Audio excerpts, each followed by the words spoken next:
بسم الله الرحمن الرحيم. يا نساء النبي لستن كأحد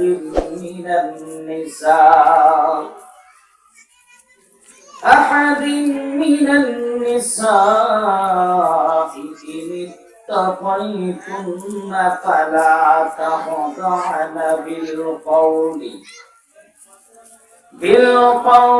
فيطمع الذي في قلبه مرض وقلن قولا معروفا وقرن في بيوتكن ولا تبرجن تبرج الجاهلية الأولى وأقمنا الصلاة وآتينا الزكاة وأطعنا الله ورسوله إنما يريد الله ليذهب عنكم الرجس أهل البيت ويطهركم تطهيرا. صدق الله العظيم. وقال رسول الله صلى الله عليه وسلم: كن عالما أو متعلما أو مستمعا أو محبا ولا تكن خامسا فتهلك.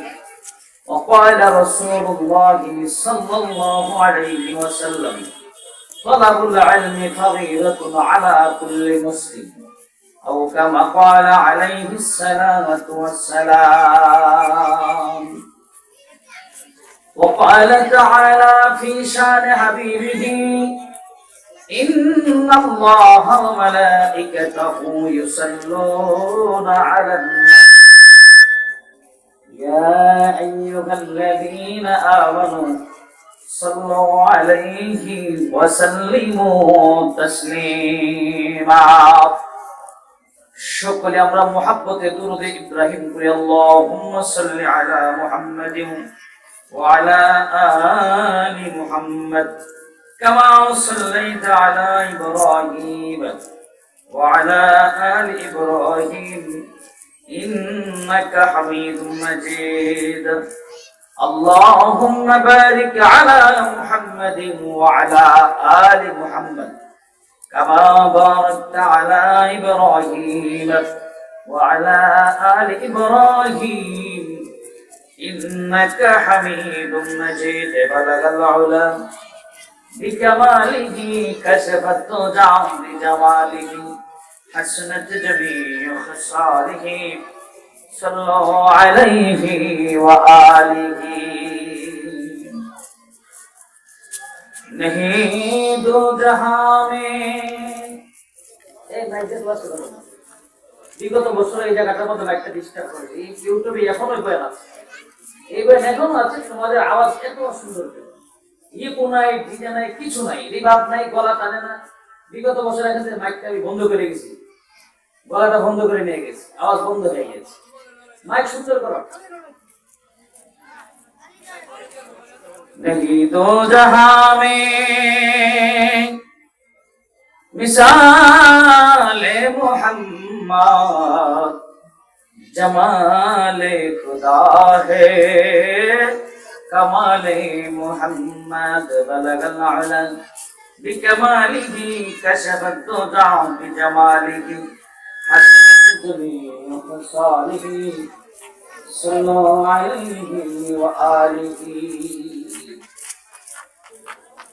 Madani academy মাদ্রাসা Tongi, Madhumita rail gate Tongi Gazipur, খবরবাসীর মাগফিরাত আজকের বার্ষিক ওয়াজ মাহফিলে সম্মানিত সভাপতি তো নাই, সভাপতির নাম তো নাই।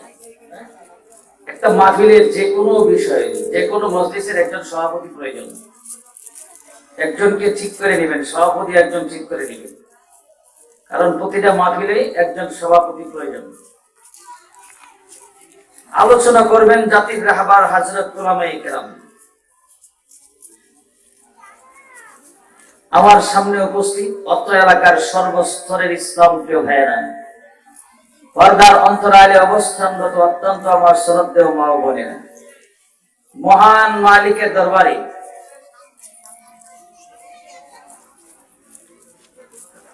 অসংখ্য অগণিত শুকর আদায় করছি, যে মহান মালিক অত্যন্ত দয়া করে, মায়া করে, স্নেহ করে, ভালোবেসে এই সুন্দর পরিবেশে জান্নাতের বাগানে যিনি আমাদেরকে আসার মতো, বসার মতো, দ্বীনি কথাবার্তা বলার মতো, শোনার মতো যে মহান মালিক আমাদেরকে সুযোগটুকু করে দিয়েছেন, সর্বপ্রথমে সেই মহান মালিকের দরবারে শুকর আদায় করছি।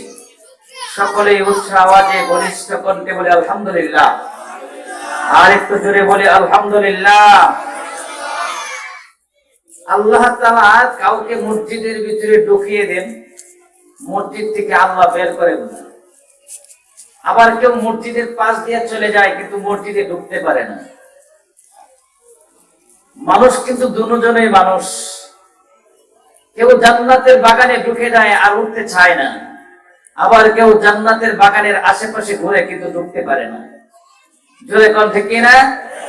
এই জন্য আমি অনুরোধ করব, যারা আমরা রাস্তায় আছি, দয়া করে মেহেরবানি করে অল্প কিছু সময় কথা বলবো। ঈশার আগ পর্যন্ত সময় থেকে মাত্র 1 ঘন্টা। এই অল্প সময় কথা বলবো। আমার মুসল্লিরা অনেকে আছেন, আমার মসজিদে প্রায় 1000-1200 মুসল্লি হয় প্রতিদিন, প্রতি শুক্রবারে। সেই হিসাবে বলছি, আমার মুসল্লিরা যারা আছেন দয়া করে মেহেরবানি করে আমাদের এই মাহফিলে চলে আসুন। রাস্তাঘাটে যারা আসে সকলে চলে আসুন। আল্লাহ আমাদেরকে বোঝার মতো তৌফিক দান করে, জোরে করে আমিন। আমার ভাইয়েরা, আজকের এই মাহফিলটা হলো মাদানী একাডেমি মাদ্রাসা, একটি মাদ্রাসার প্রোগ্রাম। আমরা আলোচনা করব মাদ্রাসার আলোচনা শুনব। মাদ্রাসা বর্তমানে বাংলাদেশে বিভিন্ন ধরনের মাদ্রাসা আছে। এর মধ্যে মাদ্রাসাকে প্রথম আমরা 2 ভাগ করি। এক হলো যেই মাদ্রাসার মধ্যে ছাত্ররা লেখাপড়া করে, এটা বলা হয় ছেলেদের মাদ্রাসা। আরেকটা মাদ্রাসা আছে যেই মাদ্রাসার মধ্যে মেয়েরা লেখাপড়া করে, এই মাদ্রাসাকে বলা হয় মেয়েদের মাদ্রাসা। আমরা সচরাচর বলি মহিলা মাদ্রাসা। কি বলি? আমরা সচরাচর বলি মহিলা মাদ্রাসা। আর একটা হলো ছেলেদের মাদ্রাসা। এই মাদ্রাসাগুলো যতদিন এই পৃথিবীতে থাকবে, বাংলাদেশে থাকবে, ততদিন পর্যন্ত এই বাংলাদেশের মধ্যে আল্লাহর রহমত নাজিল হইতে থাকবে। আরেকটু জোরে কোন সুবহানাল্লাহ। প্রথমত মাদ্রাসা আমরা 2 ভাগে ভাগ করব। এক হলো ছেলেদের মাদ্রাসা, আরেক হলো মেয়েদের মাদ্রাসা। মেয়েদের মাদ্রাসার মধ্যে দ্বীন শিক্ষা দেওয়া হয়, ছেলেদের মাদ্রাসার মধ্যে দ্বীন শিক্ষা দেওয়া হয়। আল্লাহ রাসূল সাল্লাল্লাহু আলাইহি ওয়াসাল্লাম বলেন, তালাবুল ইলমি ফারিদাতুন আলা কুল্লি মুসলিম। প্রত্যেকটা মুসলমান নরনারীর জন্য ইলমে দ্বীন শিক্ষা করা ফরজ। ইলমে দ্বীন শিক্ষা করা কি? ইলমে দ্বীন শিক্ষা করা ফরজ। এই শিক্ষাটা আবার 2 প্রকার। শিক্ষা কয় প্রকার?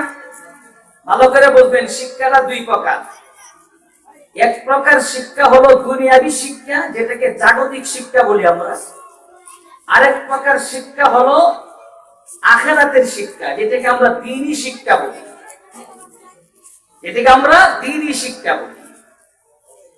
কেউ দুনিয়াতে, আমাদের এই বাংলাদেশে বলেন আর গোটা দুনিয়ার দিকে তাকান, কেউ বলে জাগতিক শিক্ষায় শিক্ষিত হচ্ছে, আবার কেউ দ্বীনি শিক্ষায় শিক্ষিত হচ্ছে। দ্বীনি শিক্ষায় যারা শিক্ষিত হয়, এদের দুনিয়াও লাভ, আখিরাতও লাভ। সুবহানাল্লাহ বলেন না? আরেকটু জোরে এখন সুবহানাল্লাহ। জাগতিক শিক্ষার দ্বারা দুনিয়াবি ফায়দা পাওয়া যায়। জাগতিক শিক্ষা দ্বারা, দুনিয়ার শিক্ষা দ্বারা দুনিয়াতে স্বাবলম্বী হওয়া যায়, দুনিয়াতে সম্মান কামানো যায়। কিন্তু আখিরাতের শিক্ষা দ্বারা, দ্বীনি শিক্ষা দ্বারা দুনিয়াতেও সম্মান পাওয়া যায়, আল্লাহর কাছেও সম্মান পাওয়া যায়। আরেকটু জোরে এখন সুবহানাল্লাহ। এখন আপনারা বুঝে থাকলে বলেন তো দেখি, কোন শিক্ষার মধ্যে লাভবান বেশি? দ্বীনি শিক্ষার মধ্যে লাভবান বেশি। বলে কেন? দ্বীনি শিক্ষার দ্বারা দুনিয়াতেও লাভ, আখিরাতেও লাভ। দ্বীনি শিক্ষার দ্বারা দুনিয়ার লাভ কি? দ্বীনি শিক্ষার দ্বারা আখিরাতের লাভ কি? দ্বীনি শিক্ষার দ্বারা দুনিয়ার লাভ হলো যদি একটা ছেলে মাদ্রাসায় লেখাপড়া করে আলেম হয়। মাদ্রাসায় যে বাচ্চাগুলো পড়ে এদেরকে বলা হয় তালেবে ইলম। আমরা যেটা বলি সাধারণ ভাষায় আমরা বলি মাদ্রাসার ছাত্র। কি বলি? মাদ্রাসা ছাত্র। আর হাদিসের ভাষায়, রাসূলের ভাষায় হলো তালেবে ইলম। এরা ইলম অন্বেষণ করার জন্য এসেছে, ইলম শিক্ষা করার জন্য এসেছে। আর আল্লাহ রাসূল বলেন যারা ইলম শিক্ষা করার জন্য ঘর থেকে বের হয় আল্লাহ তাদের জন্য জান্নাতের রাস্তা সহজ করে দেয়। আরেকটু জোরে বলেন সুবহানাল্লাহ। যদি কেউ দ্বীনি শিক্ষার জন্য বের হয় আল্লাহ তার জন্য জান্নাতের রাস্তাটা সহজ করে দেয়। মান সালাকা তরিকান ইয়ালতামিসু ফীহি ইলমান সাহারাল্লাহু বিহি তরিকান ইলাল জান্নাহ। আল্লাহ রাসূল বলেন কেউ যদি দ্বীনি শিক্ষার জন্য ঘর থেকে বের হয় তো আল্লাহ তার জন্য জান্নাতের যে পথ আছে সেই পথটা আল্লাহ সহজ করে দেয়। আরেকটু জোরে বলেন সুবহানাল্লাহ।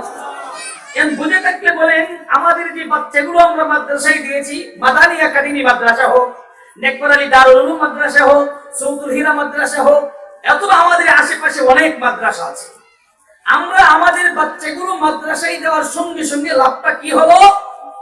এই বাচ্চা জান্নাত পাওয়ার জন্য সহজ পথ পেয়ে গেল। সুবহানাল্লাহ বলেন না? আরেকটু জোরে বলুন সুবহানাল্লাহ। বয়ানটা চলছে মাগরিবের পরে। আর দেশের এমন একটা অবস্থা এখন, আজকে আমি আমার মসজিদে বয়ান করছি, এই মসজিদে আমার মুসলিমরা অনেকে আছেন। আমার মসজিদের মধ্যে সচরাচর আমি বর্তমান প্রেক্ষাপটকে নিয়ে আলোচনা করি। আজকের আলোচনা ছিল মসজিদের মধ্যে সূরাতুল মায়াদার 45 নম্বর আয়াত, কিসাসকে বদলে মে কিসাস है। যদি কেউ কারে হত্যা করে আল্লাহর কোরআনের বিধান হলো তাকে হত্যা করো। কেউ যদি কারো কান কাটে আল্লাহর বিধান হলো তার কান কাটো। কেউ যদি কারো নাক কাটে আল্লাহর বিধান হলো তার নাক কাটো। কেউ যদি কারো দাঁত পালায় আল্লাহর বিধান হলো তার দাঁত পালাও। এটা কার বিধান? এই বয়ানগুলো আমার মসজিদে, কিন্তু এখানে এই বয়ান চলবে না। এখানে এই বয়ান করবো হলো মাদ্রাসার বয়ান। মাদ্রাসা দ্বীনি শিক্ষা অর্জন করলে কি লাভ? লাভ দুনিয়াও লাভ আখিরাত। সুবহানাল্লাহ। দুনিয়ার লাভ কি এই জায়গাটা একটু জানি। দুনিয়ার লাভ হলো আপনি যদি আপনার বাচ্চাটাকে দ্বীনি শিক্ষায় শিক্ষিত করেন, আপনার বাচ্চাটাকে যদি আপনি মাদ্রাসায় দিয়ে দেন, বাংলাদেশের যে কোনো মাদ্রাসায় দেন না কেন, এবার আপনি আমাদের টুঙ্গিতে বড় মাদ্রাসা আছে, জামিয়া নূরিয়া আছে, জামিয়া সৌদুল হীরা আছে, আমাদের নেকবর আলী দারুল উলুম মাদ্রাসা আছে, মাদানী একাডেমি আছে। আপনি যেই মাদ্রাসার মধ্যে আপনার বাচ্চাটাকে দেন না কেন, এই বাচ্চা যদি মাদ্রাসায় ঢুকে যায় আর এই করে এলেম যখন এলেম অর্জন করার পরে একটা যে শেষ প্রান্তে পৌঁছে যাবে, যেই দিন তার লেখাপড়া শেষ হয়ে যাবে সেই দিন এই ছেলেটা আলেম হয়ে যাবে। সুবহানাল্লাহ। ছেলেটা কি হয়ে যাবে? আলেম হয়ে যাবে। এক হলো তালেবে ইলম, আরেক হলো আলেম। যারা এলেম অন্বেষণ করার মধ্যে থাকে, যারা এলেম অর্জন করার মধ্যে থাকে, মাদ্রাসায় থেকে লেখাপড়া করে, এদেরকে বলা হয় তালেবে ইলম, এদেরকে বলা হয় মাদ্রাসার ছাত্র।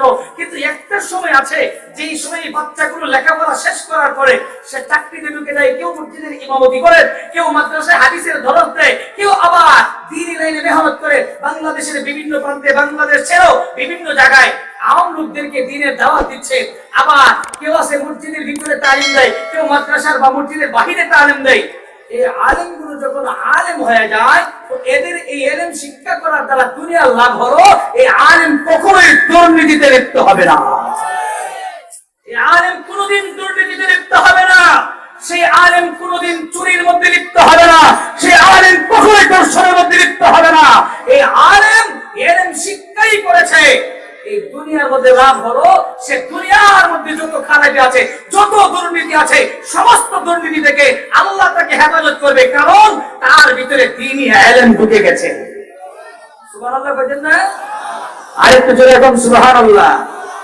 যেই শিক্ষা অর্জন করলে দুনিয়ার সমস্ত পাপ থেকে বাঁচা যায়, যেই শিক্ষা অর্জন করলে দর্শন থেকে বাঁচা যায়, যেই ইলম শিক্ষা করলে, যেই দ্বীন শিক্ষা করলে দুর্নীতি থেকে বাঁচা যায়, যেই ইলম শিক্ষা করলে চুরি থেকে বাঁচা যায়, যেই ইলম শিক্ষা করলে ডাকাতি থেকে বাঁচা যায়, এই ইলম তো আমাদের দরকার। জোরে বল ঠিক কিনা? সেই ইলম আমাদের অর্জন করার দরকার আছে কিনা নাই?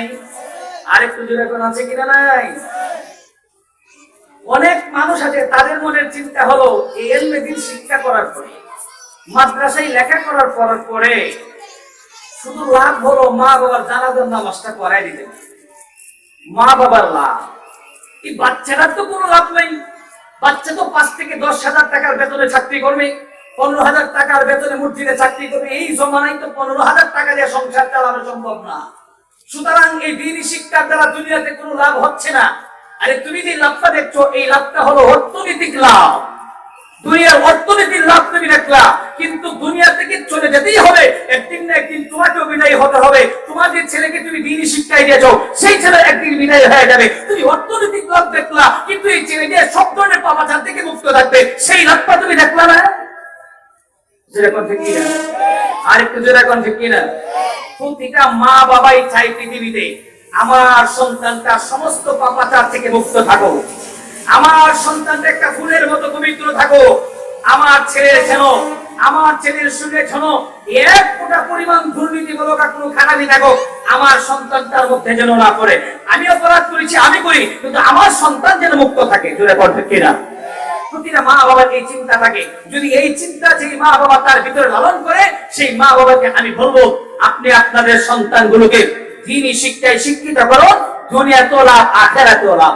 দুনিয়ার একটু লাভের কথা বললাম, সমস্ত পাপাচার থেকে ইলম অর্জন করার পরে আপনার বাচ্চারা, আপনার এই ছেলেটা দুনিয়ার সমস্ত পাপাচার থেকে বেঁচে থাকবে। 2 নম্বর লাভ হলো, এই সন্তান 10,000 টাকা 15,000 টাকা ইনকাম করো। এই সন্তান 15,000 10,000 টাকা ইনকাম করার পরে, মসজিদ থেকে, মাদ্রাসা থেকে ব্যবসা বাণিজ্য করার পরে, কি বলেন, শুধুমাত্র ইলম অর্জন করার পরে মসজিদে চাকরি করবে? ইলম অর্জন করার পরে শুধু মসজিদের মুয়াজ্জিনি করবে না। এই জন্যই তো ইলম শিক্ষা করা হলো না। ইলম শিক্ষা করার পরে হালাল পন্থায় ব্যবসা বাণিজ্য করবে। যেটা কথা ঠিক না? হালাল পন্থায় ব্যবসা বাণিজ্য করবে। আপনার ছেলেটাকে আপনি দ্বীনি শিক্ষা অর্জন করলেন, এই ছেলে যদি ব্যবসা করে হালাল পন্থায় ব্যবসা করবে, 1 টাকাও তার ভিতরে হারাম ঢোকাবে না। আমি তো এমন ছেলেই চাই, এই ছেলে ব্যবসায়ী ক্ষেত্রে যদি টাকা ইনকাম করে, এই ছেলে যদি মসজিদের ইমামতি করে টাকা ইনকাম করে, এই ছেলে যদি মসজিদের মুয়াজ্জিনি করে টাকা ইনকাম করে, সর্বপ্রথম ইনকামের টাকাটা তার বাবার হাতে দিবে, ইনকামের টাকাটা তার মার হাতে দিয়ে বলবে, মা এই যে দেখো তোমাদের ফসল, এত কষ্টের বিনিময়ে তুমি আমাকে ইলমে দ্বীন শিক্ষা করিয়েছো, আমি ইলম শিখেছি, আমি হাদিসের মধ্যে পড়েছি, আল্লাহর কোরআনে বলেছি। মা বাবার কিছু হক আছে। মা বাবা যদি বার্ধক্যে উপনীত হয়ে যায়, তাহলে মা বাবার হক হলো মা বাবার দেখাশোনা করা। এরা যদি বার্ধক্যে উপনীত হয়ে যায়, এদের ভরণ পোষণ করা। ও মা, ও আব্বু, আপনি তো এখন বার্ধক্যে উপনীত হয়ে গেছেন, এই যে 10,000 টাকা পাইলাম, 15,000 টাকা পাইলাম, এই টাকাটা বাবার হাতে নিয়ে বলবে, মার হাতে নিয়ে বলবে, আব্বু 15,000 টাকা দিলাম, এই টাকা দিয়ে আমার বিবি বাচ্চা দিয়ে আমার এর ভিতরে আর কোনো চাই, এটাই আমার ক্যাপাসিটি ছিল, এই টাকাটা আমি পেয়েছি, এটা দিয়ে আপনি সংসারটা চালাবেন। সুবহানাল্লাহ। আরেকটু জোরে এখন সুবহানাল্লাহ। তাহলে দ্বীনি শিক্ষা দ্বারা যে লাভটা হলো, দুনিয়ার আপনার বাচ্চার 1 নম্বর লাভ হলো, আপনার ছেলেটা কখনোই কোনো খারাপ কাজে লিপ্ত হবে না। 2 নম্বর হলো, এই টাকা যতই ইনকাম করুক না কেন, টাকাগুলো মা বাবার হাতে এনে দিবে। সুবহানাল্লাহ। আরেকটু জোরে এখন সুবহানাল্লাহ। এখন আখিরাতের লাভ কি? দুনিয়ার লাভের কথা বললাম, আখিরাতের লাভ কি? আখিরাতের লাভের ব্যাপারে আল্লাহ নবী বলেন, কুন আলিমান আও মুতাআল্লিমান আও মুস্তামিআন আও মুহিব্বান ওয়ালা তাকুন খামিসান ফাতাহলি। আমার রাসূল বলেন, রাসূল সবক দিচ্ছেন, আমার নবীজি বলেন তুমি আলেম হও। কার কথা?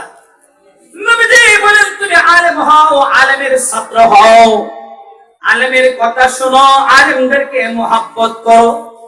কয়টা কথা বললেন?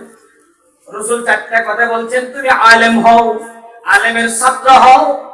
আলেম হইলে লাভ কি? এই 4টা কাজ যারা করবে জাহান্নাম থেকে মুক্তি পাবে। সুবহানাল্লাহ। কোন আরেকটু জোরে কোন সুবহানাল্লাহ।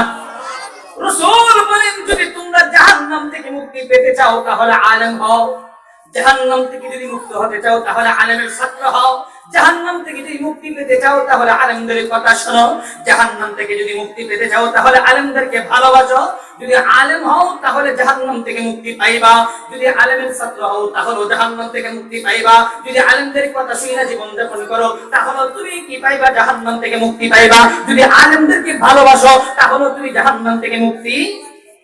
জোরে কোন সুবহানাল্লাহ, আর একটু জোরে কোন সুবহানাল্লাহ। এই হাদিসের উপরে যদি আলোচনা করি 1 ঘন্টা নয় কয়েক ঘন্টা চলে যাবে শুধুমাত্র একটা হাদিসের উপরে। যদি তুমি আলেমদেরকে মহব্বত করো তাহলে লাভ কি?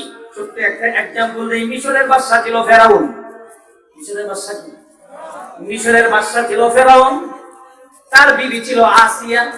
রাজা হলো ফেরাউন, রানী হলো আসিয়া। আসিয়া মুসা আলাইহিস সালামকে ভালোবাসতেন। সুবহানাল্লাহ। আসিয়া মুসা পয়গম্বরকে ভালোবাসতেন। পক্ষান্তরে ফেরাউন মুসা পয়গম্বরকে ভালোবাসে নাই। যারা আলেমদেরকে ভালোবাসবে 1 নম্বর লাভ হলো তারা দুনিয়া থেকে বিদায় হওয়ার সময় ঈমানের সাথে মৃত্যুবরণ করবে। জোরে কন্না সুবহানাল্লাহ। যারা আলেমদেরকে ভালোবাসবে 1 নম্বর লাভ হলো তারা ঈমানের সাথে মৃত্যুবরণ করবে। আর যারা আলেমদেরকে ভালোবাসবে না তার কপালে ঈমান নসিব হবে না। एग्जांपल ফেরাউন এবং আসিয়া।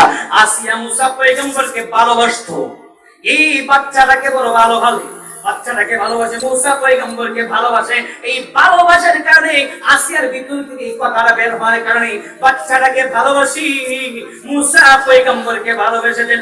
ভালোবাসার কারণে আল্লাহ রাব্বুল আলামিন তাকে এমন ঈমানের পাওয়ার দিয়েছে, এত ঈমানের পাওয়ার দিয়েছে, এই ঈমানের কারণে আসিয়া যখন মারা যায় তখন আল্লাহ তাআলা তাকে ঈমানের সাথে মৃত্যুদান করছে।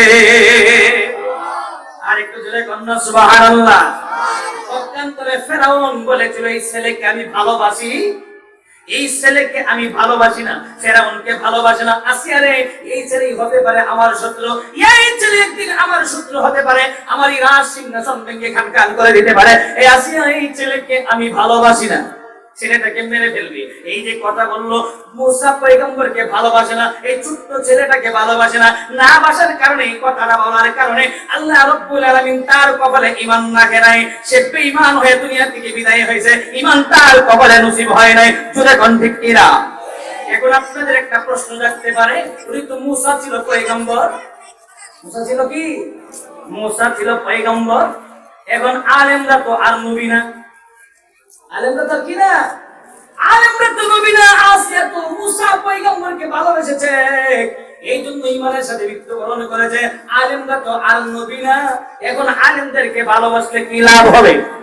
গভীর মনোযোগ সহকারে শুনবেন, গভীর মনোযোগ।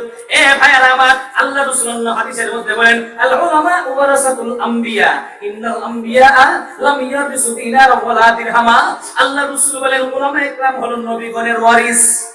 নবী যখন থাকবে না, আমার নবী বলেন আমি যখন থাকবো না, তখন তোমরা যদি নবীর প্রতিচ্ছবি দেখতে চাও, নবীর সুরত যদি দেখতে চাও, তাহলে উলামা ইকরামদের দিকে তাকাও। নবীর সুরত যদি দেখতে চাও, নবীকে যদি দেখতে চাও, উলামা ইকরামদের সিরতের দিকে তাকাও। উলামা ইকরামদের সিরতটা কি রকম, উলামা ইকরামদের সুরতটা কি রকম, উলামা ইকরামের সুরত দেখে তুই বুঝতে পারবা আমার নবী কেমন ছিল। সুবহানাল্লাহ। এই জন্য নবীজি বলেন উলামা ইকরাম হলো আল্লাহর নবীর ওয়ারিস। নবীরা যখন থাকবে না, আল্লাহ নবীকে আল্লাহ তাআলা হাশরের মাঠে যেমন পাওয়ার দিবে, উলামা ইকরামদেরকে আল্লাহ তাআলা পাওয়ার দিবে। চিৎকার দিয়ে বলুন সুবহানাল্লাহ। আর একটু জোরে বলুন সুবহানাল্লাহ। নবীজি বলেন আলেম হও, আলেম হলে লাভ কি? জাহান্নাম থেকে মুক্তি পাইবা।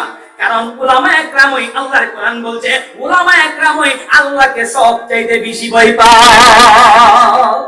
যে আলেমের ভিতরে আলেমের গভীরতা বেশি, যে আলেমের ভিতরে এলেম বেশি, যে আলেমের ভিতরে আলেমের গভীরতা বেশি, ওই আলেম দেখেন তাওয়াজু হয়, নম্রতা হয়, ওই আলেম ভদ্র হয়, ওই আলেমের মধ্যে এমন ভাব থাকে মনে হয় তাকে দেখলে আল্লাহ ওয়ালা দেখা যায়। জোরে কোন সুবহানাল্লাহ। আর একটু জোরে কোন সুবহানাল্লাহ। উদাহরণ স্বরূপ বলি, উদাহরণ, আমাদের বাংলাদেশে বহুত আলেম ছিল, অনেক আলেমের মধ্য থেকে দেশ যখন নতুন করে স্বাধীন হলো, এই 24 দেশ যখন স্বাধীন হলো, স্বাধীনতার পরে বাইতুল মুকাররমের ইমাম হলেন এমন একজন ব্যক্তি যার স্যান্ডেলটা হলো এমন একটা স্যান্ডেল, যে স্যান্ডেল পায়ে দিতে দিতে স্যান্ডেল গুলো ছিঁড়ে যায়। এই ছিঁড়া স্যান্ডেলটা পর্যন্ত ওই আমাদের বাইতুল মুকাররমের ইমাম আমাদের বাইতুল মুকাররমের গদির আব্দুল মালিক সাহেব দামাত বারাকাতুহুম, উনি যত বড় ইলমের অধিকারী, উনি হলো বাংলাদেশের তরিকে উসমানী। সুবহানাল্লাহ বলেন না? বাংলাদেশের তুর্কি উসমানী হল আব্দুল মালিক সাহেব বাইতুল মুকাররমের ইমাম।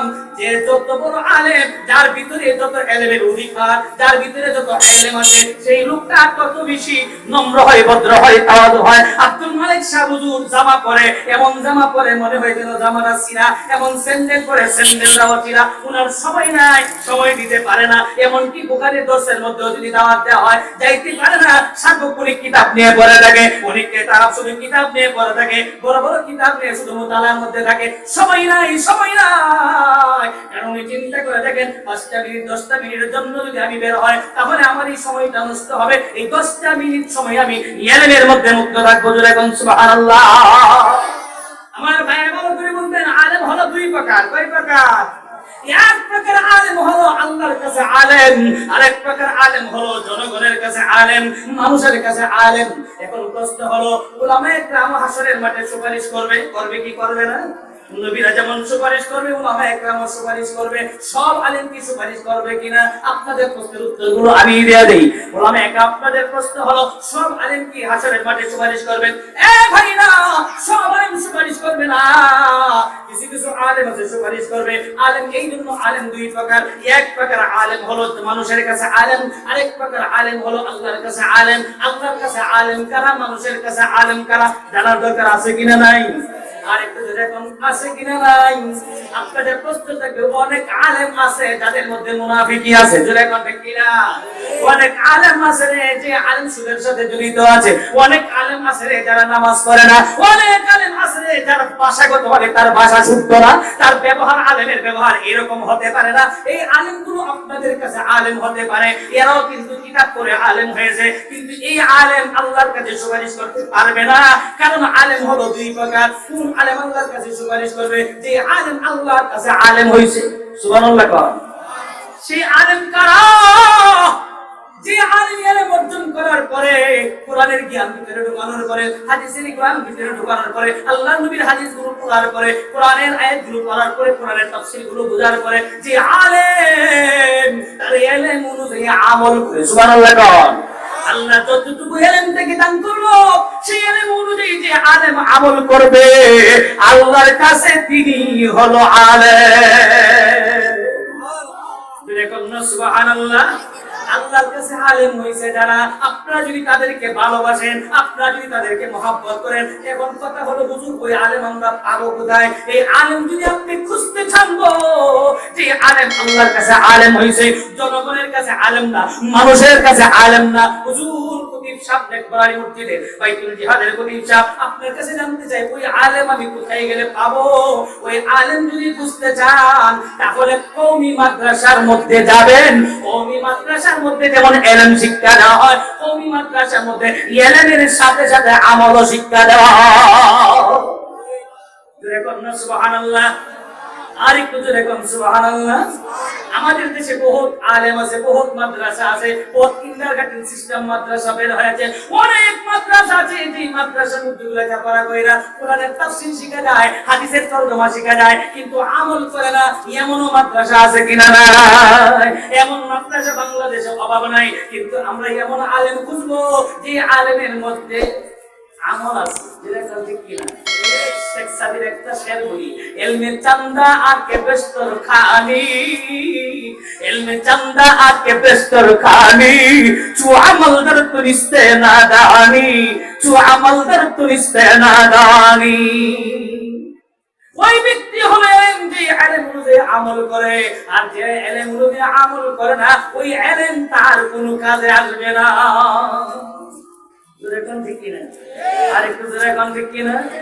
এখন আসলে হাদিসের ব্যাখ্যাটা করি। আমার নবী বলেন, তোমরা আলেম হও, যদি আলেম হয়ে যাও তাহলে তোমরা জাহান্নাম থেকে মুক্তি পাইবা। এখন কথা হলো, আমি তো আলেম হতে পারি নাই, আমার তো বয়স হয়ে গেছে 40, আমার বয়স হয়ে গেছে 50, আমার বয়স হয়ে গেছে 60 বছর, এখন আমি ইচ্ছা করলেও তো আলেম হতে পারবো না। এই জন্য নবীজি বলেন, তুমি যদি আলেম না হতে পারো, আলেমের আব্বা হও, আলেমের বাবা হও, আলেমের বাবা হতে পারলা না, আলেমের দাদা হও, আলেমের দাদা হতে পারলে না, আলেমের নানা হও, আলেমের নানা হতে পারলে না, আলেমের চাচা হও, আলেমের চাচা হতে পারলে না, আলেমের ভাই হও। আরেকটু জোরে কান্না সুবহানাল্লাহ। যদি আলেমের ভাই হও তাহলে তোমার হাসরের মাঠে কাজে লাগবে। যদি তুমি আলেমের আব্বা হও তাহলেও কাজে লাগবে। কেমন কাজে লাগবে? উদাহরণ স্বরূপ, যদি আপনি আলেম হন, মৃত্যুর সময় ইমানের সাথে মৃত্যুবরণ করবেন। যদি আপনি আলেমদেরকে ভালোবাসেন, আলেমদেরকে ভালোবাসলে আরেকটা কাজ হবে, এক তো হলো ইমানের সাথে মৃত্যুবরণ করবেন, 2 নম্বরে কবরের মধ্যেও শান্তিতে থাকবে। কবরের মধ্যে শান্তিতে থাকবেন কিভাবে? একটা তো পাইলাম আলেম হইলে ইমানের সাথে মৃত্যুবরণ করবে, উদাহরণ দিলাম মুসা আলাইহিস সালাম কে দিয়া, বিবি আসিয়াকে দিলা। এখন আসেন, এই আলেম যদি আলেমদেরকে যদি মহব্বত করেন, কবরের মধ্যে গিয়ে শান্তিতে থাকবেন। কেমনে আপনি কবরে শান্তিতে থাকবেন? গভীর মনোযোগ সহকারে শুনবেন। তাফসীরের যত কিতাব আছে এর মধ্যে জগৎ বিখ্যাত একটা কিতাব তাফসীরে কাবীর। তাফসীর নাম কি? তাফসীরে কাবীর। জগৎ বিখ্যাত একটা কিতাব, কিতাবের নাম হলো তাফসীরে কাবীর। লেখক হলো আল্লামা ফখরুদ্দীন রাজি রাহমাতুল্লাহ আলাইহি। উনি ওনার কিতাবের মধ্যে উল্লেখ করেছেন, মুসা আলাইহিস সালাম কোন পাহাড়ে যাচ্ছেন, রাস্তার মধ্যে দেখে একটা কবর, কবরের মধ্যে শাস্তি হচ্ছে, কবরের মধ্যে শাস্তি হচ্ছে। এটা দুনিয়ার মানুষ এটা অনুভব করতে পারে না, কিন্তু আল্লাহ তাআলা নবীদেরকে অনুভব করাইছে। সুবহানাল্লাহ।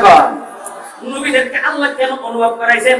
নবীরা যেন শাস্তিগুলো দেখা অনুভব কইরা যেন উম্মতকে এটা বলতে পারে, জোরে কোন ঠিক কিনা, উম্মতকে যেন বলতে পারে, এইজন্য নবীদেরকে আল্লাহ তাআলা অনুভব করাইছেন। কিন্তু আমি আপনি কবরের মধ্যে কি শাস্তি হচ্ছে এটা আমি আর আপনি অনুভব করতে পারবো? আমার ভাইরা ভালো করে বুঝবেন, মুসা আলাইহিস সালাম গেলেন তুর পাহাড়ে কথা বলার জন্য। রাস্তার মধ্যে কবরের মধ্যে আযাব হচ্ছে। যখন তুর পাহাড় থেকে আবার রওনা দিলেন, রাস্তার মধ্যে আয়েশা থেকে তার আযাব বন্ধ হয়ে গেছে। তোমরা বুঝেন না? আযাব বন্ধ হয়ে গেছে। মুসা পয়গম্বর কবরের দিকে তাকায়া বলেন, এ কবরবাসী, যাওয়ার সময় দেখতে গেলাম তোমার কবরের মধ্যে আযাব হচ্ছে, আর এখন কেন তোমার কবরের আযাব বন্ধ হয়ে গেছে? একটু জানতে পারি কি? কবরবাসী জবাব দেয়, সুবহানাল্লাহ। কবরবাসী জবাব দেয়, ও মুসা পয়গম্বর, মুসা কালিমুল্লাহ, ও আল্লাহর রাসূল, আল্লাহর নবী, আমি যখন পৃথিবী থেকে চলে এসেছি আমার বিবির গর্ভের মধ্যে একটা সন্তান ছিল। সুবহানাল্লাহ। আমার বিবির গর্ভের মধ্যে একটা সন্তান ছিল। আমার বিবি আমার বাচ্চাটাকে আজকেই মাদ্রাসায় ভর্তি করে দিয়েছে। আমার বাচ্চা পড়তেছে বিসমিল্লাহির রহমানির রহিম। মাদ্রাসার প্রথম সবক আউযু বিল্লাহি মিনাশ শাইতানির রাজিম, বিসমিল্লাহির রহমানির রহিম। আমার বাচ্চারা বিসমিল্লাহির রহমানির রহিম পড়তেছে। আমার এই বাচ্চা একদিক দিয়ে বিসমিল্লাহির রহমানির রহিম পড়ে, আরেক দিক দিয়ে আল্লাহ রাব্বুল আলামিন আমার কবরের আযাব মাফ করে দিয়েছে। আরেকটু জোরে বলুন সুবহানাল্লাহ। কেন মাফ করে দিলেন? কেন মাফ করে দিলেন? আল্লাহ 99টি নামের মধ্যে একটা নাম হলো রহমান, আল্লাহ 99টি নামের মধ্যে একটা নাম হলো রহিম। বিসমিল্লাহির রহমানির রহিমের মধ্যে আল্লাহ 99টি নামের মধ্যে 2টা নাম আছে, একটা হলো রহমান আর একটা হলো রহিম। আল্লাহ রাব্বুল আলামিন ফেরেশতাদেরকে ডাক দিয়ে বলে, ফেরেশতারা তোমরা এই কবরবাসীকে আর শাস্তি দিও না, তার সন্তান আমার নাম বারবার জপতেছে বিসমিল্লাহির রহমানির রহিম, বিসমিল্লাহির রহমানির রহিম। বারবার আমি আল্লাহকে রহমান করে রাখছি, বারবার আমি আল্লাহকে রহিম করে রাখছি। আমি আল্লাহ কেমন ভাবে তার বাবার কবরের মধ্যে শাস্তি দিতে পারি? ও ফেরেশতারা, তার বাবার কবরের আযাবটা বন্ধ করে দাও। আলেমদেরকে যদি ভালোবাসেন, সন্তান যদি আলেম বানান, আলেমদেরকে ভালোবাসলে ইমানের সাথে মৃত্যু হবে। আলেম যদি বানায়া যান, ওই আলেম যদি বাচ্চারা যদি আলেম হয়ে যায়, কবরের জগতে কাজে লাগবে কি লাগবে না? আর একটু ধরে এখন লাগবে কি লাগবে না? এবার আসেন, যদি আলেমদেরকে ভালোবাসেন, এই আলেম হাসরের মাঠেও কাজে লাগবে। এক নম্বর মৃত্যুর সময় কাজে লাগবে, 2 নম্বর কবরে কাজে লাগবে, 3 নম্বর হাসরের মাঠেও কাজে লাগবে। এই বাচ্চারা আলেম হাসরের মাঠে কেমন ভাবে কাজে লাগবে? এই দুনিয়াতে যত মানুষ আল্লাহ সৃষ্টি করেছে, পৃথিবী সৃষ্টির পর থেকে পৃথিবী কিয়ামতের আগ পর্যন্ত যত মানুষ পৃথিবীতে আসবে, সমস্ত মানুষগুলো আল্লাহ যখন অর্ডার করবে, সব মানুষগুলো উঠবে। ওঠার পরে আল্লাহ তাআলার কাছে সকলেই তার জীবনের হিসাব দিবে। সুবহানাল্লাহ। প্রত্যেকটা মানুষ তার জীবনের পুঙ্খানু হিসাব দিবে। আরে কেউ ডান হাতে আমলনামা পাবে, কেউ বাম হাতে আমলনামা পাবে। সেই দিনে আলেম যারা আছে আল্লাহ আলেমদেরকে ডাক দিবে। সুবহানাল্লাহ। আলেম যারা আছে আল্লাহ আলেমদেরকে ডাক দিবে, তোমরা আমার কুরআন শিখেছো, কুরআন মাফিক জিন্দেগি কাটাইছো। এই আলেমরা তোমরা আজকে তোমরা এদিকে আস, আল্লাহ তাআলা আলেমদেরকে ডাক দিয়ে বলবেন, তোমরা আমার কোরআন পড়েছিলাম, আমার কোরআনের তাফসীর করেছিলাম, আমার নবীর হাদিস পড়েছিলাম, তোমরা আলেম হয়েছো, আলেম অনুযায়ী তোমরা এলেম অনুযায়ী তোমরা আমল করেছো। আজকের এই দিনে তোমাদেরকে আমি আল্লাহ পাওয়ার দিলাম, তোমাদেরকে আমি আল্লাহ জান্নাত দিলাম। যাও, তোমাদের কোনো হিসাব নাই, তোমরা বিনা হিসাবে জান্নাতে যাও। আর একটু জোরে করুন সুবহানাল্লাহ। এই দিকটা আলেমরা জান্নাতের দিকে রওনা দিবে, আর এক দিকটা কিছু মানুষ আছে তারা বিপদে পড়ে যাবে, আমলনামা বাম কাটে যাবে, বাম হাতে আমলনামা পাইয়া বড় বিপদে পড়ে যাবে। ওই সময় পিছন দিক থেকে কিছু লোক গুরু আলেমদেরকে ডাক দিবে, সুবহানাল্লাহ বল। সেই সময় কঠিন মুহূর্তে এই সময় কেউ নাই, সেখানে আপনার আব্বাকে আপনি চিনবেন না। প্রত্যেকটা মানুষ ইয়ানফসি করতে থাকবে, প্রত্যেকটা মানুষ তার জীবনের কোন হিসাব দেওয়ার জন্য ইয়ানফসি করতে থাকবে। সেদিন কঠিন একটা মুহূর্ত, সেই সময় কিছু মানুষ আলেমদেরকে ডাক দিবে, হুজুর আপনি কোথায় চলে যাবে গো? আজকের এই দিনে আমার পর কেউ নেই, আমি যে ধরা পড়ে গেছি। এই মুহূর্তে আপনি যা আমার করে কে বাঁচবে? আপনি তো জান্নাতের দিকে চলে যাচ্ছেন। সঙ্গে সঙ্গে আরেক পিছনের দিকে তাকায়া দেখবে, যেই লোকটা আমাকে ডাক দিয়েছে, এই লোকটা আমাকে হুজুর পানি দিত, এই লোকটা আমাকে ভালোবাসতো, এই লোকটা আমার জন্য খানাটা আইনা দিত। আহারে হাঁটতে পারে না, এরপরও বাড়ি থেকে খানাটা এনে এনে দুতলার মধ্যে দিত। সেই দিন আল্লাহর কাছে ডাক দিয়ে বলবে, মালিক আল্লাহ গো, আমার এই চাচা, আমার এই ভাই আমাকে হুজুর পানিটা দিয়েছে, তোমার এলেমকে সম্মান করেছে। আল্লাহ আজকের এই কঠিন দিনে আমার এই চাচাকে তুমি মাফ করে দাও, আমার এই ভাইকে তুমি মাফ করে দাও, আমার এই দাদাকে তুমি মাফ করে দাও। সেই দিনে হাসরের মাঠে আল্লাহর নবীদের সুপারিশ আল্লাহ যেমন ভাবে কবুল করবে, এমন ভাবে হক্কানি উলামায়ে কেরাম যারা এলেম অনুযায়ী আমল আছে, ওই আলেমদেরকে আল্লাহ যখন জান্নাতে দিবে, ওই জান্নাতি আলেমরা যখন তাদেরকে যারা মহব্বত করতো, তাদেরকে যারা ভালোবাসতো, এই ভালোবাসার কারণে ওই আলেমরা আল্লাহর কাছে সুপারিশ করবে, আল্লাহ ওই রূপটাকে তুমি আজকে আমার সাথে জান্নাতে দিয়ে দাও। আর একটু জোরে বলুন সুবহানাল্লাহ। এখন বুঝে থাকলে বলুন, আলেম তৈরি হয় কোন জায়গায়? আর একটু আস্তে বলুন, কোন জায়গায়? আলেম তৈরি হয় মাদ্রাসায়। যেই মাদ্রাসার মধ্যে আলেম তৈরি হয়, আলেমের যেহেতু মর্যাদা, আলেমের যেহেতু সম্মান দিয়েছে আল্লাহ, এই আলেম তৈরি হয় মাদ্রাসা। যেই জায়গায় আলেম তৈরি হয়, এই জায়গার আলেম যেমন দামি, জায়গাটাও দামি। সুবহানাল্লাহ কইতেন না? আর একটু দেখুন সুবহানাল্লাহ। এই জন্য অনেক মানুষ দুনিয়া থেকে চলে যায়, মানুষ কিছুই নিতে পারে নাই রে, কিছুই নিতে পারে নাই। কিন্তু কিছু মানুষ দুনিয়াতে রাইখা যায়। এক নাম্বার যদি নেককার সন্তান হয়, নেককার সন্তান রাইখা যায়। দুই নাম্বার যদি সে আলেম নবীও হতে পারে নাই, আলেম হতে পারে নাই, কিন্তু আলেম যেই জায়গায় তৈরি হয়, সেই জায়গার মধ্যে আলেমের পরিবেশ তৈরি করে দিয়ে যায়। এই যে আলেমের পরিবেশ তৈরি করে দেয়া গেল, এই যে ধারাবাহিকভাবে আলেম তৈরি হবে, এই যে মাদ্রাসা কইরা দেয়া গেল, মাদ্রাসার সহযোগিতা করলো, কেউ বলে একটা ভবন করে দেয়, কেউ বলে 100% টাকা দেয়, কেউ বলে 200% টাকা দেয়, কেউ বলে 300% টাকা দেয়। এই যে জায়গাটা দেয়া গেল, উনি তো জায়গা দেয়া গেল না, উনি তো একটা গাছ লাগা গেল। এই গাছ যে লাগালো, উনি কবর থেকে সওয়াবগুলো পাইতে থাকবে। সুবহানাল্লাহ। ভাইরে মনটা বড় ভরে যায়, মনটা বড় ভরে যায়।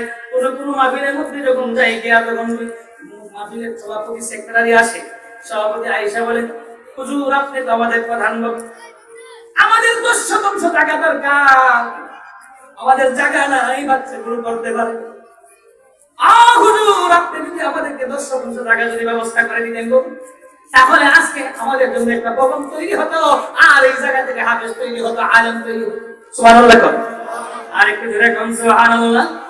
ভাইরা আমার শর্ট করে দিয়েছি, সময়টা তো চলে যাবে, 1 ঘন্টা সময় কিছুই না। বেশি দূরে না, এখান থেকে মধুপুর, টাঙ্গাইল মধুপুর বেশি দূরে না। এখান থেকে টান দিলে গাজীপুর চৌরাস্তা দিয়ে টান দিলে চলে যায় মধুপুর। মধুপুরে যাওয়ার পরে মসজিদের সভাপতি, মাদ্রাসা সেক্রেটারি কি সাহেব আয়েশা বলল, হুজুর আপনি আমাদেরকে 10% টাকার ব্যবস্থা করে দেন।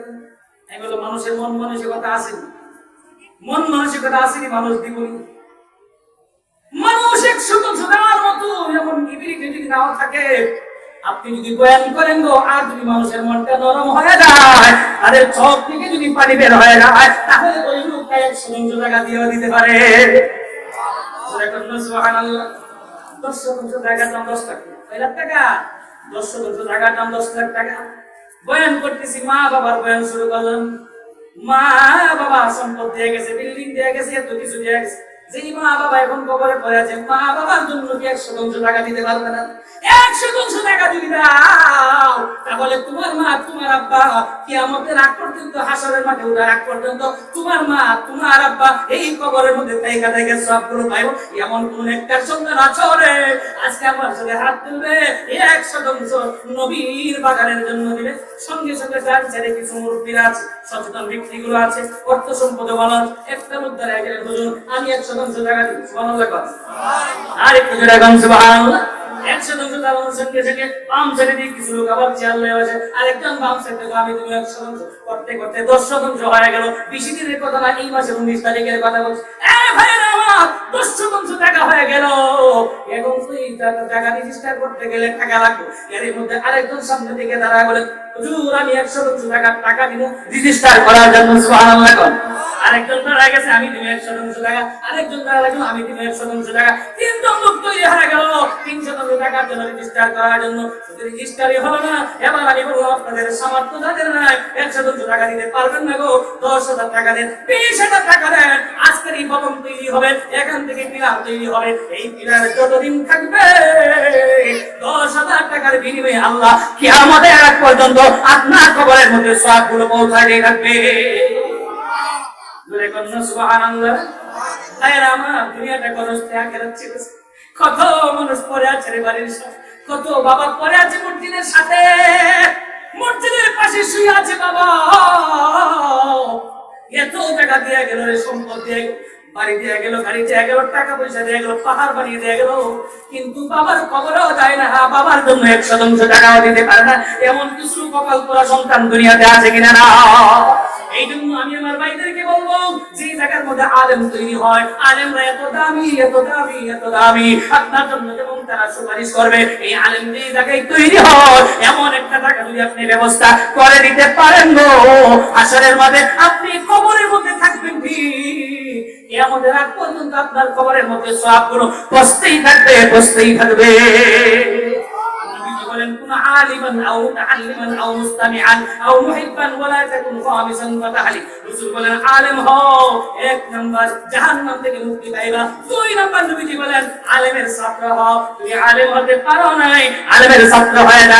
ভাইরা আমার অনেক মানুষ এখনো দাঁড়িয়ে আছে, আলেমের ছাত্র হতে পারে নাই, জান্নাতের বাগানে বসতে পারে নাই। কাল কিয়ামতের কঠিন ময়দানে বলতে পারবো মালিক 1 ঘন্টা সময় মাগরিবের পরে ওলামা একরামদের কথাগুলো শুনেছিলাম, মাদ্রাসার ফজিলত শুনেছিলাম, আলেমদের ফজিলত শুনেছিলাম। 1 ঘন্টা সময়ের জন্য আল্লাহ কোরআনের ছাত্র হয়েছিলাম, আলেমের ছাত্র হয়েছিলাম। আজকের এই কঠিন মুহূর্তে হাসরের মাঠে তুমি আমাকে মাফ করে দাও।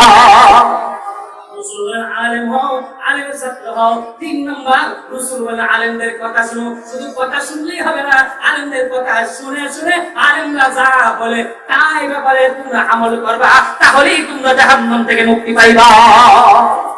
আলেমদের কথা শোনার দরকার আছে কিনা নাই?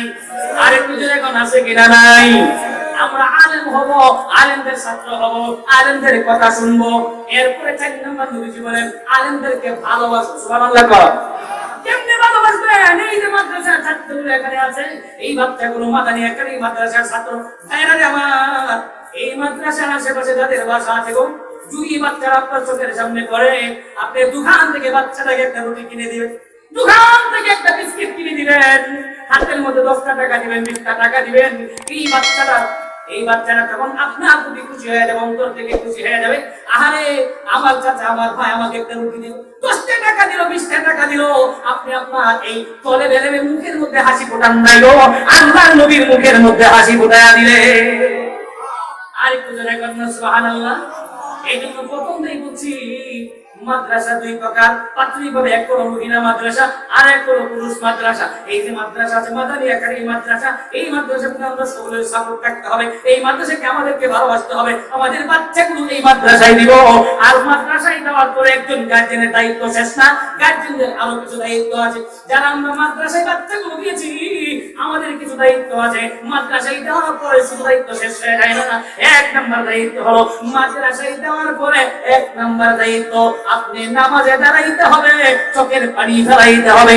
আপনার চোখ দিয়ে যদি পানি পড়ে যায়, আল্লাহর কাছে যদি বাবার চোখের পানি কবুল হয়ে যায়, এই বাচ্চা আলেম হয়ে যাবে গো, এই বাচ্চা হাফেজ হয়ে যাবে। তুমি মাদ্রাসায় গিয়ে দিলা, তুমি যে নামাজ পড়ো না, আর দুটো হুজুর দেখে হুজুরা পড়া না।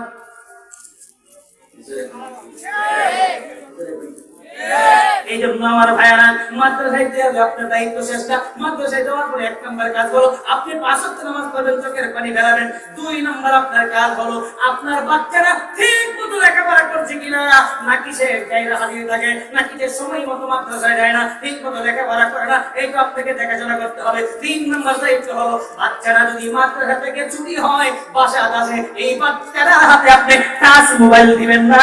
টাচ মোবাইলটা দিলেন আপনার বাচ্চার জীবনটা নষ্ট করে ফেললে। এই জন্য টাচ মোবাইল বাচ্চার হাতে দেওয়া যাবে না। এই বাচ্চাটাকে 3টা জিনিস আপনাকে সচেতন থাকতে হবে। আর মাদ্রাসা শিক্ষক যারা আছে তাদের কিছু দায়িত্ব আছে। তাদের দায়িত্বটা কি? আমাদের কাছে একজন গার্ডিয়ান তার বাচ্চাটা দেয়া গেল, এই বাচ্চাটাকে আমার যতটুকু যোগ্যতা আছে, যোগ্যতা অনুযায়ী বাচ্চাটাকে লেখাপড়া করাইতে হবে। নতুবা আল্লাহর কাজ করায় আমি যদি আমার দায়িত্বের অবহেলা করি, তাহলে আল্লাহর কাজ করায় আমাকে জবাবদাহি করতে হবে। বলেন কথা ঠিক কিনা? আমার ভাইয়েরা ভালো করে বলবেন, কওমি মাদ্রাসায় যে শিক্ষকরা নিয়োজিত হয়, ওই শিক্ষকগুলো তাদের সর্বোচ্চ দেওয়ার চেষ্টা করে, কারণ এরা বেতন পায় 8,000, বেতন পায় 10,000, ডিউটি করে 24 ঘন্টা।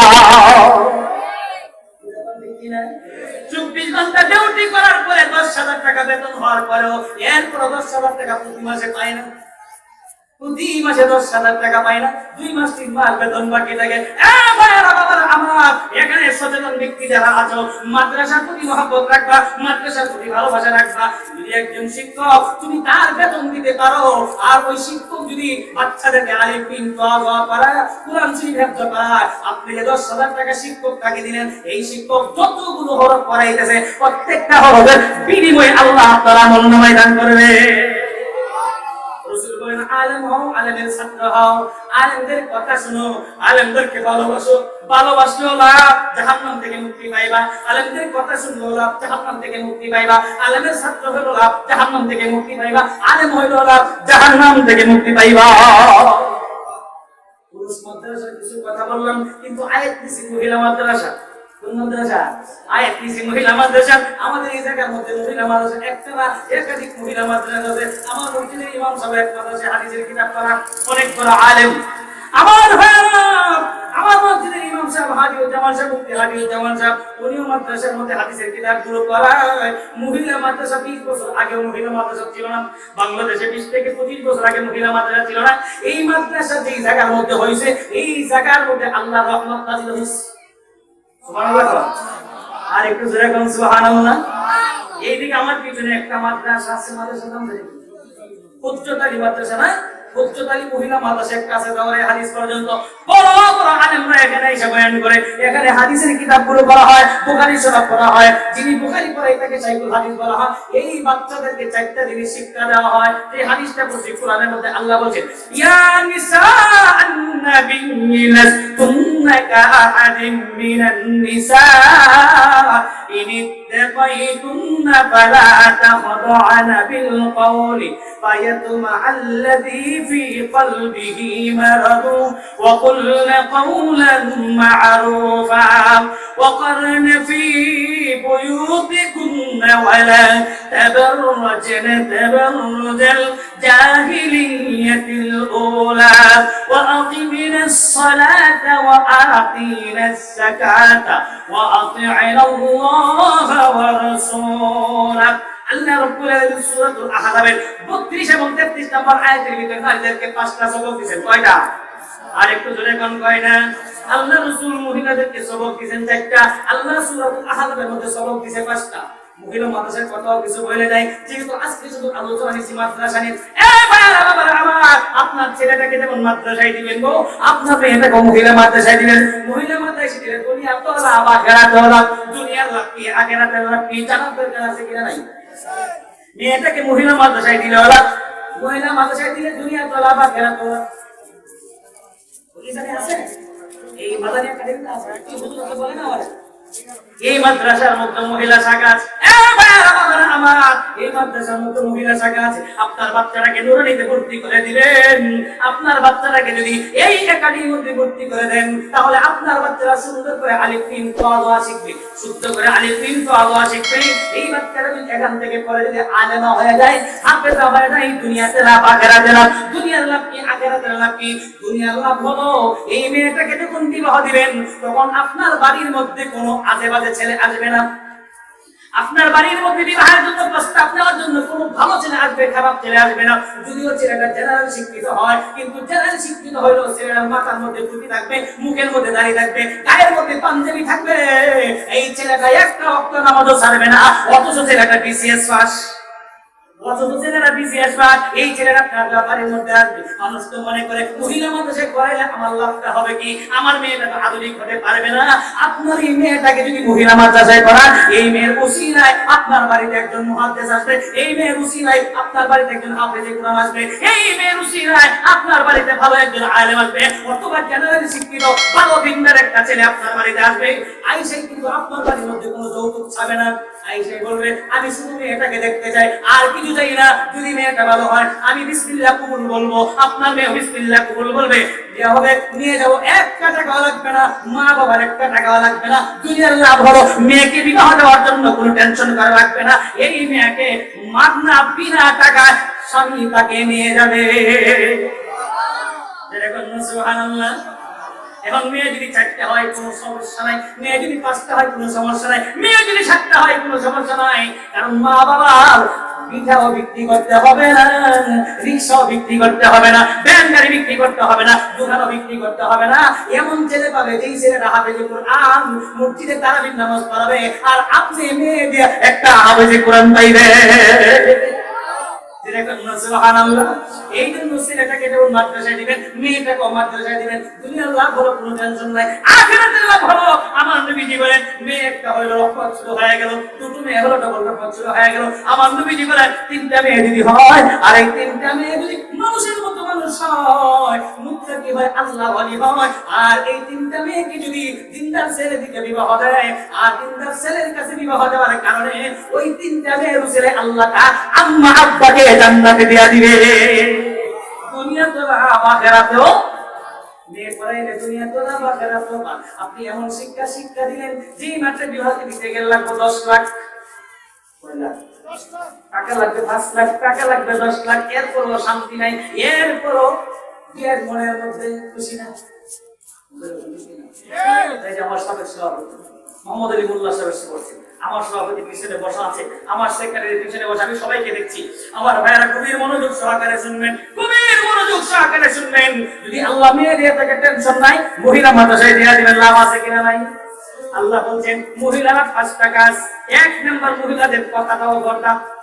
আল্লাহ কোরআন বলছে ইয়া নিসাআন নাবিয়্যি লাস্তুন্না কাআহাদিন মিনান নিসাই ইন ইত্তাকাইতুন্না ফালা তাখদা'না বিল কওলি ফায়াতমা আল্লাযী ফী কলবিহি মারাদুন ওয়া কুলনা কাওলান মা'রুফা। আল্লাহ বলেন হে নবী পত্নীগণ, তোমরা অন্য নারীদের মতো না, তোমাদের কথাটাও পর্দা। সুবহানাল্লাহ। তোমাদের কথাটাও পর্দা। তোমরা এমন ভাবে কথা বলবা যে নারীর সাথে যে পুরুষের সঙ্গে কথা বলবা, ওই পুরুষ যেন তোমার প্রতি আসক্ত না হয়, আবার তোমার প্রতি রাগান্বিত না হয়। এমন ভাবে তুমি কথা বলবা, স্বাধীনতা বজায় রেখে কথা বলবা, সে যেন তোমার প্রতি আসক্ত না হয়। কারণ সে হৃদয়ে যদি অসুস্থ হয়ে যায়, মারিজ হয়ে যায়, তাহলে সে তোমার প্রতি আসক্ত হয়ে যেতে পারে। এই জন্য তুমি যে কথা বলবা, কথা বলার সময় স্বাধীনতা বজায় রেখে কথা বলবা। মহিলাদের এই কোরআনের আয়াত দ্বারা বোঝা গেল মহিলাদের কথাটাও জোরে কর, মহিলাদের কথাটাও পর্দা। 2 নাম্বার আল্লাহর কোরআন বলছে ওয়াকারনা ফি বুয়ুতিকুন্না ওয়ালা তাবাররাজনা তাবাররুজাল জাহিলিয়াতিল উলা। আল্লাহ তাআলা বলেন আইয়ামে জাহিলিয়াতের যে সমস্ত মহিলারা ছিল, তারা যেভাবে মনে চাই সেইভাবে চলছে, চুলকে উল্টো দুলকা করে বেপরদায় চলাফেরা করছে। আল্লাহ বলেন তোমরা নবীর স্ত্রীগণ, তোমরা কিন্তু আইয়ামে জাহিলিয়াতের নারীদের মতো চলাফেরা করবে না। তোমরা ঘরের মানুষ, ঘরের মধ্যে থাকবা, ঘরের মধ্যে থাকবা, বেপরদায় চলাফেরা করবে না, অন্য নারীদের মতো চলাফেরা করবে না। তোমরা যদি অন্য নারীদের মতো চলাফেরা করো, তাদের মধ্যে তোমাদের মধ্যে কোনো ডিফারেন্স নাই। আল্লাহ যখন এই আয়াত নাযিল করলো, তখন থেকে পর্দার বিধান জারি হয়ে গেল। এর আগ পর্যন্ত পর্দার বিধান পৃথিবীতে ছিল না। وقرن في بيوتكن ولا تبرجن تبرج الجاهلية الأولى উলা আল্লাহ যখন সূরাতুল আহজাবের আয়াত নাযিল করে দিলেন তখন থেকে পর্দা বিধান জারি হয়ে গেল। এর আগ পর্যন্ত পর্দার বিধান ছিল, পৃথিবীতে পর্দার বিধান ছিল না। আল্লাহ এই আয়াত নাযিল করে বলে দিলেন নামাজ যেমন ফরজ, নারীরা ঘরের ভিতরে থাকা, পর্দার ভিতরে থাকাটাও ফরজ। যেই নারী পর্দার ভিতরে থাকতো না তার স্বামীর কোথায় ইউজ? স্বামী কি হবে? যেই নারী পর্দার ভিতরে থাকবে না তার স্বামী হবে না ইউজ, তার কপালের মধ্যে ইউজ লেখা থাকবে। কারণ যেদিন মেয়েটা বাবার বাড়ি থেকে বিসমিল্লাহ কবুল করে আলহামদুলিল্লাহ করে চলে আসলো, এই দিন থেকে সমস্ত জিম্মাদারি হলো তার স্বামীর। সমস্ত জিম্মাদারি তার স্বামীর। এখন স্বামী যেইভাবে বলবে সেইভাবে মহিলাটা চলবে। এখন যদি স্বামীর কথা না শুনে আল্লাহ রাসূল বলেন মহিলারা একটা কাজ করলে জান্নাতি, আল্লাহর আযীজা সাল্লাল্লাহু কমসাহা ওয়া সামাত শাহরাহা ওয়া আহসানাত ফারজাহা ওয়া আতাআত বালাহা ফালতাদখুলু আইয়ু আবওয়াবিল জান্নাহ। আমার রাসূল বলেন মহিলারা একটা কাজ করলে জান্নাতি, এর মধ্যে এক নাম্বারটা হলো ওয়া আতাআত বালাহা, স্বামীর আতাত করতে হবে, স্বামীর কথা মেনে চলতে হবে। যেই নারী বিবাহের পরে স্বামীর কথা শুনবে না এই নারীর কপালে জান্নাত নসিব হবে না। যেই স্ত্রীর প্রতি তার স্বামী খুশি ওই নারী জান্নাতে চলে যাবে। আরে বুঝে দেখুন না সুবহানাল্লাহ। এখন বুঝে থাকলে বলুন যেই নারী পর্দার ভিতরে থাকে না দোষটা কি নারীর নাকি তার স্বামী? দোষটা কার? দোষটা হলো স্বামীর, স্ত্রীর না। স্বামী যদি স্ত্রীকে বলে তুই পর্দা করে চলবা, এমন পর্দা করবা না মুখটা কইলা, এমন পর্দা করবা না হাতটা কইলা, এমন পর্দা করবা না পাওড়া কইলা, পায়ের মধ্যে মোজা লাগাইবা, হাতের মধ্যে মোজা লাগাইবা, মুখের মধ্যে পর্দা দিবা, পৃথিবীর কোনো মানুষ যেন তোমাকে না দেখতে পারে, শুধুমাত্র পৃথিবীতে 14 জন মানুষ তোমাকে দেখতে পারবে, আর কোনো মানুষ তোমাকে দেখতে পারবে না। আর বুঝলে 14 জন মানুষ দেখতে পারবে আর পৃথিবীর কেউ দেখতে পারবে না। কিন্তু আমরা বিবাহ দেওয়ার সঙ্গে হজম করতে নাই, বিবাহ করতে দেওয়ার পরে আব্বা দেখবো আগে, দাদা দেখবো আগে, চাচা দেখবো আগে, মামাতো ভাই দেখবো আগে, ফুফাতো ভাই দেখবো আগে, আমার দুলা ভাইরা দেখবো আগে। দুলা ভাই দেয়া বলে দিয়ে নাউজুবিল্লাহ বেতেন না। আরেকটা জায়গা দুলাভাই দেখবে আগে, দুলাভাই তুই মেয়েকে বিবাহ করতে পারবে, এই ছেলের বাবা মেয়ের বিবাহ করতে পারবে। এই নাউজুবিল্লাহ, এরকম নাউজুবিল্লাহ সর্বনাশ বলে যাবে। আমরা সাহস সব করে দিতে হবে। ভাই আমার ছেলে যখন বিবাহ করে নাই ওই 14 জনের ভিতরে ছেলের বাবা বলে না। এখন ছেলের বাবা যদি আগে দেখে, বাবা যদি পছন্দ হয়ে যায়, বাবা মেয়ের বিবাহ করতে পারবো। কথা কথা বুঝে না, বাবা বিয়ে করতে না, বাবা বিয়ে করতে পারবো, এই জন্য বাবাও দেখতে পারবে না। মেয়ে যদি দিনদার হয়, যদি মহিলা মাদ্রাসায় পড়ে, মেয়েটা 4টা গুণে গুণান নিতে হবে। কয়টা? মেয়েটা 4টা গুণে গুণান নিতে হবে। 1 নম্বর মেয়েটা 5 ওয়াক্ত নামাজ পড়বে, 2 নম্বর মেয়েটা রমজান মাসে রোজা রাখবে, 3 নম্বর মেয়েটা পর্দার ভিতরে থাকবে। বাড়ি থেকে বের হইলে হাতের মধ্যে মোজা লাগায়, বাড়ি থেকে বের হইলে পায়ের মধ্যে মোজা লাগায়, বাড়ি থেকে বের হলে তখন তার মুখের মধ্যে পর্দা না লাগা বের হয়। তার এই চোখটা পর্যন্ত দুনিয়ার কাউকে দেখতে দেয় না। এমন নারী কোথায় পাইবা? মহিলা মাদ্রাসায় পাইবা। যারা বিবাহ করেন নাই একটা মেয়ে মহিলা মাদ্রাসায় পড়াইবেন, যদি ওই মহিলা মাদ্রাসার মেয়েটাকে বিবাহ করানো, আমি গ্যারান্টি দিয়ে যাই যে ঘরের মধ্যে মহিলা মাদ্রাসার মেয়েটা যাবে ওই ঘরটা একটা জান্নাতি ঘর হয়ে যাবে। সুবহানাল্লাহ। ঘরটা কি ঘর হবে? জান্নাতি ঘর হবে। কেন? ওই 1 নাম্বার কে টিভিটা ভাঙবো। কি ভাঙবো? 1 নাম্বার টিভি ঘর থেকে বের হবে। 2 নাম্বার ঘরের মধ্যে যত অপরাধ আছে, যত সমস্যা আছে, যেইগুলো অপরাধ, যেইগুলো গুনাহ, সমস্ত গুনাহগুলো ঘর থেকে বের করে দিবে। আর যত নেকি আছে সমস্ত নেকিগুলো ঘরের ভিতরে ঢুকাইয়া দিবে। এই ঘরের মধ্যে একদিনও কোরআন তেলাওয়াত হয় নাই, না হতো ফজরের সময়, না হতো ইশারের পরে একটা ওয়াক্ত কোরআন তেলাওয়াত হয় না। এই দিনদার মেয়ে মহিলা মাদ্রাসার মেয়ে যখন 2 কাটাবে, এই ঘরের মধ্যে ফজরের পরে কোরআন তেলাওয়াত হবে, এই ঘরের মধ্যে রাত্রে বেলা ঘুমানোর আগে কোরআন তেলাওয়াত হবে, আল্লাহর রহমত এই ঘরের মধ্যে অনর্গল বর্ষিত হবে। এমন একটা মেয়ে আমাদের দরকার আছে কিনা নাই? কার কার দরকার আছে? হাত তুলে দেখায়। বিবাহ করবেন কিন্তু মহিলা মাদ্রাসা দিয়ে। যারা করছেন হাত তুলেন না, যারা করছে হাত তুলে, যারা বিবাহ করছেন এরা না, যারা বিয়ে করে নাই যুবকরা তারা হাত তুলো দেখি। যে আল্লাহ যদি বাঁচায় একটা মেয়ে বিয়ে করে মহিলা মাদ্রাসা, এটা আলেম না তুলে, আর একটা ছোট বাচ্চা বলছে ওরা কি হাত তুলে না। এই তুমি তো বিয়ে করে এলে শুনিয়া তোমার বয়স 70 হয়েছে না।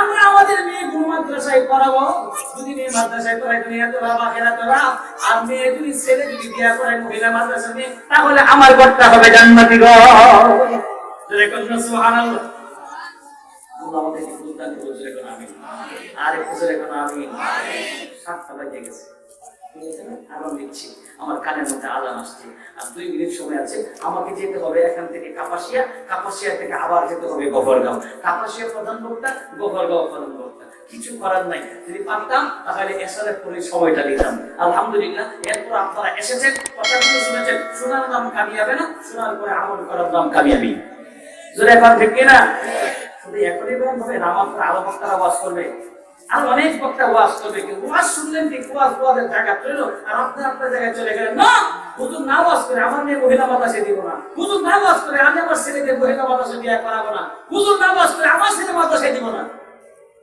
নাউজুবিল্লাহ করবেন সর্বশেষ এই মাদ্রাসা প্রিন্সিপাল আপনি মাদ্রাসা প্রিন্সিপাল সাহেব সেটা আছেন আমি ওনাদের মাদ্রাসা অন্তরন্ত ভবিষ্যৎ ভালো কামনা করি আল্লাহ তাআলা যেন প্রতিষ্ঠাকে কবুল করেন সমস্ত যুবক যেন আল্লাহ তাআলা গায়েব থেকে পুরা করে দেন এই আশা এবং প্রত্যাশা রাখি এবং সকলে যারা আছেন এই মাদ্রাসার প্রতি আপনারা খেয়াল রাখবেন আপনাদের বাচ্চাগুলো মাদ্রাসায় দিবেন এরপরে এই বাচ্চাগুলো শুধু আপনি দিতে হবে কারণ রাসূল বলেন তলাবুল ইলমি ফারিদাতুন আলা কুল্লি মুসলিম প্রত্যেকটা মুসলমান নরনারীর জন্য ইলমে দ্বীন শিক্ষা করা ফরজ যদি আপনি না দেন আল্লাহর কাজ করে আপনি ধরা করবেন এই বাচ্চা আপনাকে বলবো আমার আব্বা আমার স্কুলে পড়াইছেন কলেজে পড়াইছেন ভার্সিটিতে পড়াইছেন কিন্তু আমাকে মাদ্রাসায় নিয়ে নাই আল্লাহ আমি কোরআনও শিখি নাই নামাজও শিখি নাই আমারে ধরো না আবার বাপের ধরো বুঝলে কথা কি না এইজন্য আপনি যদি আল্লাহর কাজ করে বাঁচতে চান আপনার বাচ্চাটাকে ছেলে হইলে পুরুষ মাদ্রাসায় দেন মেয়ে হইলে মহিলা মাদ্রাসায় দেন দিবেন না ইনশাআল্লাহ আল্লাহ আমাদেরকে কথাগুলো আমল করার তৌফিক দান করুন